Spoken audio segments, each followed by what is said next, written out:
Hi everyone, today we will talk about how to fix Facebook free mode.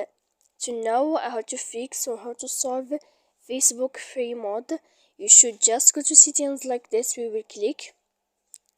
After that, in this page you will go to apps, default apps, app settings.